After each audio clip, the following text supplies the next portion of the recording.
രണ്ടാം ഘട്ട പോളിംഗ് ഇപ്പോൾ പുരോഗമിച്ചുകൊണ്ടിരിക്കുകയാണ്. നേരത്തെ സൂചിപ്പിച്ചതുപോലെ തന്നെ 7 ജില്ലകളിലേക്കുള്ള വോട്ടെടുപ്പാണ് ഇപ്പോൾ പുരോഗമിച്ചുകൊണ്ടിരിക്കുന്നത്. അതിൽ എടുത്തു പറയേണ്ടത് ഏതാനും വാർഡുകളിലേക്ക് നേരത്തെ തന്നെ എതിരാളികളില്ലാതെ തെരഞ്ഞെടുക്കപ്പെട്ട പശ്ചാത്തലത്തിൽ 16 വാർഡുകളിലെ വിജയികളെ നേരത്തെ തന്നെ അറിയാൻ സാധിച്ചതാണ്.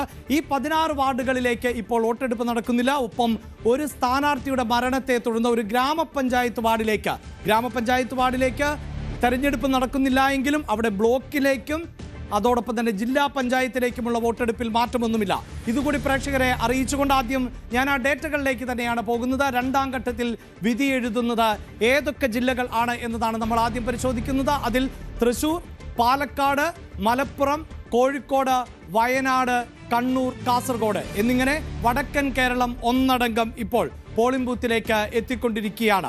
ഈ 7 ജില്ലകളിൽ ആണ് ഇപ്പോൾ വോട്ടെടുപ്പ് പുരോഗമിച്ചുകൊണ്ടിരിക്കുന്നത്. രാവിലെ മുതൽ മികച്ച പ്രതികരണം ആണ് പോളിംഗ് ബൂത്തുകളിൽ കാണുന്നത്. ഇതാ ഈ 7 ജില്ലകളിൽ വോട്ടെടുപ്പ് നടക്കുമ്പോൾ 7 ജില്ലാ പഞ്ചായത്തുകളിലേക്ക് വോട്ടെടുപ്പ് നടക്കുന്നു. ഒപ്പം ബ്ലോക്ക് പഞ്ചായത്തുകളിലേക്ക്, ഗ്രാമപഞ്ചായത്തുകളിലേക്ക്, അതോടൊപ്പം തന്നെ കോർപ്പറേഷൻ എന്നിങ്ങനെയാണ് ഇപ്പോൾ വോട്ടെടുപ്പ് പുരോഗമിച്ചുകൊണ്ടിരിക്കുന്നത്. ഈ 7 ജില്ലാ പഞ്ചായത്തുകളിലെ വാർഡുകളുടെ എണ്ണം കണക്കിലാക്കുമ്പോൾ 182 വാർഡുകൾ ആണ് ഉള്ളത്. അതേസമയം രണ്ടാം ഘട്ടത്തിൽ ഇപ്പോൾ മുനിസിപ്പാലിറ്റികളുടെ കണക്ക് പരിശോധിക്കുക. അവിടെ 47 മുനിസിപ്പാലിറ്റികൾ ഇപ്പോൾ ജനവിധി തേടിക്കൊണ്ടിരിക്കുന്നു.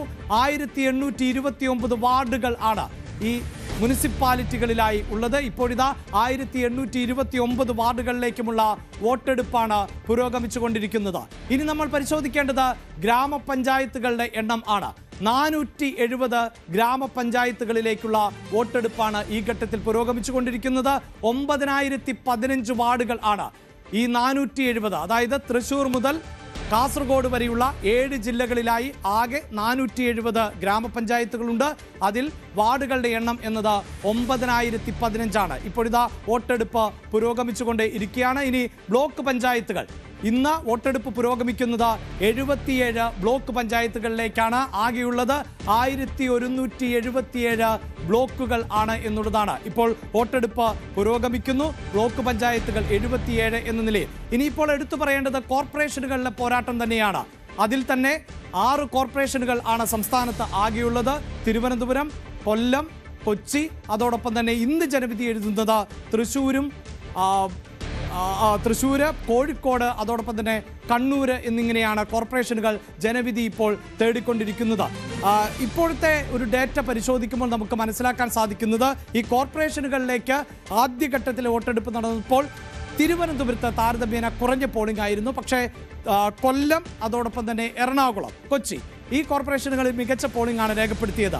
എന്തായാലും ഈ ഘട്ടത്തിലേക്ക് വരുമ്പോൾ തൃശ്ശൂര്, കോഴിക്കോട്, കണ്ണൂർ എന്നിങ്ങനെ 3 കോർപ്പറേഷനുകളിലേക്ക് മികച്ച പോളിംഗ് ആണോ നടക്കുക എന്നത് നമുക്ക് വരും മണിക്കൂറുകളിൽ അറിയാൻ സാധിക്കുന്നു. ഈ 3 കോർപ്പറേഷനുകളിലെ വാർഡുകളുടെ എണ്ണം അല്ലെങ്കിൽ ഡിവിഷനുകളുടെ എണ്ണം പരിശോധിക്കുമ്പോൾ അത് 188 എന്നുള്ളതാണ്. 188 ഡിവിഷനുകളിലേക്ക് ഇപ്പോൾ രണ്ടാം ഘട്ടത്തിൽ വോട്ടെടുപ്പ് പുരോഗമിച്ചുകൊണ്ടിരിക്കുകയാണ്. നമുക്ക് ഈ വോട്ടെടുപ്പിന്റെ വിശദാംശങ്ങളുമായി വിവിധ പ്രതിനിധികൾ ആണ് അല്പസമയത്തിനകം ചേരാൻ പോകുന്നത്. ആദ്യഘട്ടത്തിൽ ഏതാണ്ട് മികച്ച പോളിംഗ് എന്ന് തന്നെ പറയാം. വോട്ടെടുപ്പ് ആരംഭിച്ച് 3 മണിക്കൂറുകൾ പിന്നിടുമ്പോൾ 20% എന്ന നിലയിലേക്ക്, 20% എന്ന ഡേറ്റയിൽ ഒരല്പം മാറ്റമൊക്കെയുണ്ട്, ആ നിലയിലേക്ക് വോട്ട് ശതമാനം ഉയർന്നിട്ടുണ്ട് എന്നതാണ് എടുത്തു പറയേണ്ടത്. ആദ്യഘട്ടത്തിൽ നിന്ന് വ്യത്യസ്തമായി കൂടുതൽ രാഷ്ട്രീയം പറയുന്ന മേഖലകൾ ആണ് മലബാറിലേത് എന്നത് എടുത്തു പറയണം.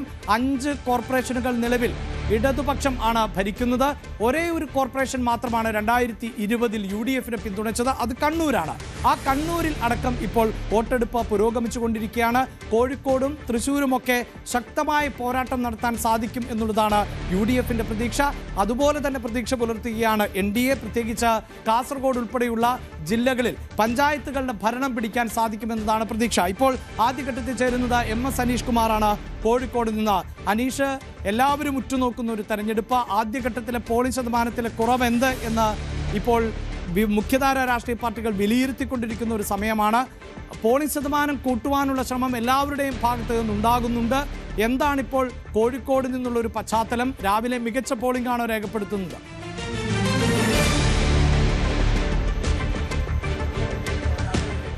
അഭിലാഷ്, തെരഞ്ഞെടുപ്പിന്റെ ആദ്യ മണിക്കൂറുകൾ കഴിയുമ്പോൾ ഭേദപ്പെട്ട പോളിംഗ് കോഴിക്കോട് ജില്ലയിലെ വിവിധയിടങ്ങളിൽ റിപ്പോർട്ട് ചെയ്യുന്നു എന്നത് തന്നെയാണ്. 16.35% ഏറ്റവും ഒടുവിൽ ലഭിച്ച ഔദ്യോഗിക കണക്കുകൾ. എന്തായാലും അത് 20%-അടുത്തേക്ക് എത്തുമെന്ന് മനസ്സിലാക്കാൻ കഴിയുന്നു. ഉച്ചയോടുകൂടി ഏതാണ്ട് 40-45%-ലധികം പോളിംഗ് രേഖപ്പെടുത്താൻ കഴിയുമെന്ന പ്രതീക്ഷ തന്നെയാണുള്ളത് രാഷ്ട്രീയ പാർട്ടികൾക്കൊക്കെ. നേരത്തെ നമുക്കറിയാം, ഈ കോവിഡ് കാലത്ത് പോലും ഏതാണ്ട് 79%-അടുത്ത് പോളിംഗ് രേഖപ്പെടുത്തിയ ഒരു ജില്ലയാണ് കോഴിക്കോട്. അതുകൊണ്ട് ഇത്തവണയും കാര്യമായ മാറ്റം അക്കാര്യത്തിൽ ഉണ്ടാകുമെന്ന് കരുതാൻ നിർവാഹമില്ല. കാരണം രാഷ്ട്രീയപരമായ ഏറെ ചർച്ചകൾ നടക്കുന്ന, രാഷ്ട്രീയമായി ഏറെ പ്രബുദ്ധരായ വോട്ടർമാരൊക്കെ ഉള്ള ഒരു ജില്ല കൂടിയാണ് കോഴിക്കോട്. അതുകൊണ്ട് കോഴിക്കോട്ടെ കണക്കുകൾ ഒട്ടും പിന്നോട്ട് പോകില്ല എന്ന് തന്നെ നമുക്ക് ഇപ്പോഴും പറയാൻ കഴിയും. കോഴിക്കോട്ടെ നഗരപ്രദേശങ്ങൾ മാത്രമല്ല, ഗ്രാമപ്രദേശങ്ങൾ, പ്രത്യേകിച്ചും മലയോര മേഖലകൾ അടക്കമുള്ള ഇടങ്ങളിലും താരതമ്യേന ഭേദപ്പെട്ട പോളിംഗ് ഇപ്പോൾ രേഖപ്പെടുത്തുന്നുണ്ട്. ഒപ്പം ഈ രാഷ്ട്രീയപരമായ ഏറെ ചർച്ചകൾ നടക്കുന്ന, ഈ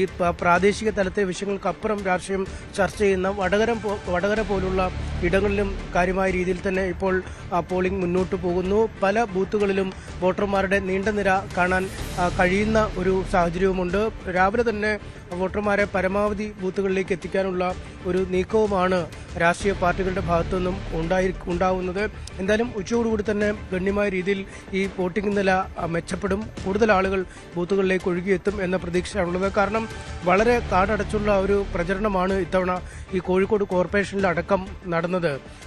കാരണം 10-45 വർഷത്തിലധികമായി LDF ഭരിക്കുന്ന ഒരു കോർപ്പറേഷനാണ്. ഇവിടെ അട്ടിമറി നേടും എന്ന ഒരു പ്രതീക്ഷയിൽ, അങ്ങനെ ഒരു അവകാശവാദത്തിലാണ് UDF ഇത്തവണ തെരഞ്ഞെടുപ്പ് രംഗത്തേക്ക് എത്തിയത്. വളരെ നാളുകൾക്ക് മുമ്പ് തന്നെ തെരഞ്ഞെടുപ്പിൽ കൂടുതൽ ഇടങ്ങളിൽ വിജയിക്കാനുള്ള തയ്യാറെടുപ്പുകൾ ആരംഭിക്കുകയും ചെയ്തിരുന്നു. പക്ഷേ ഒരു ഇഞ്ച് പോലും തങ്ങൾ വിട്ടുകൊടുക്കില്ല. ഇത്തവണ കൂടുതൽ സീറ്റുകളിൽ വിജയിക്കും എന്ന അവകാശവാദമാണ് LDF മുന്നോട്ട് വയ്ക്കുന്നതും. ഈ രണ്ട് പാർട്ടികൾക്കും വലിയ ഭീഷണി തന്നെയായി ഈ BJP മാറുന്നുണ്ട്.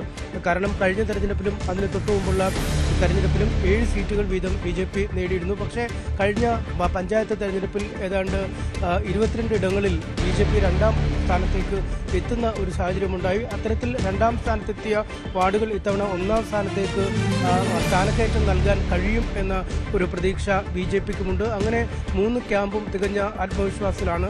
സംസ്ഥാനം ഒട്ടാകെ ചർച്ച ചെയ്ത വിഷയങ്ങൾക്കൊപ്പം നഗരവികസനമടക്കമുള്ള വിഷയങ്ങൾ, വെൽഫെയർ പാർട്ടിയുടെ UDF ബാന്ധവം, SDP CPM വോട്ട് ചെയ്യുമെന്ന് പറഞ്ഞത്, ഇത്തരത്തിലുള്ള ജില്ലയുടെ മാത്രം ഉള്ള ഒരുപാട് വിഷയങ്ങൾ, പ്രത്യേകിച്ചും ഈ വെൽഫെയർ പാർട്ടിയുടെ സ്വാധീനം പ്രകടമാക്കുന്ന മലപ്പുറം, കോഴിക്കോട് പോലുള്ള ജില്ലകളിലാണ്. ഈ കോഴിക്കോട് ജില്ലയിൽ തന്നെ മിക്ക ഇടങ്ങളിലും ഈ ന്യൂനപക്ഷ സ്വാധീനമുള്ള ഇടങ്ങളിൽ 20 മുതൽ 50 വരെ വോട്ടുകൾ ഈ വെൽഫെയർ പാർട്ടിക്ക് പല ഇടങ്ങളിലുമുണ്ട്. അത്തരത്തിലെ ആ വോട്ടുകൾ ഏറെ നിർണായകമായി മാറും എന്നാണ് UDFന്റെ പ്രതീക്ഷ. കാരണം ഈ പലയിടങ്ങളിലും 5-10 വോട്ടുകൾക്കും തുടങ്ങി ഒരു വോട്ടിന് വരെ സ്ഥാനാർത്ഥികൾ തോൽക്കുന്നതാണ് ഈ തദ്ദേശ ഭരണ തെരഞ്ഞെടുപ്പിലെ പ്രത്യേകത. അതുകൊണ്ട് ഓരോ വോട്ടും നിർണായകമായി മാറുന്ന ഈ തെരഞ്ഞെടുപ്പിൽ അത്തരം ഘടകങ്ങൾ വലിയ തോതിൽ സ്വാധീനിക്കപ്പെടും. ഒരുപക്ഷെ വെൽഫെയർ പാർട്ടിയുടെ സാന്നിധ്യം തെക്കൻ കേരളത്തിലെ വോട്ടിങ്ങിൽ UDFന് ദോഷകരമായി ബാധിക്കുമെന്ന ആശങ്ക ഉണ്ടെങ്കിൽ പോലും അത് അനീഷ വളരെ പെട്ടെന്ന് തിരികെ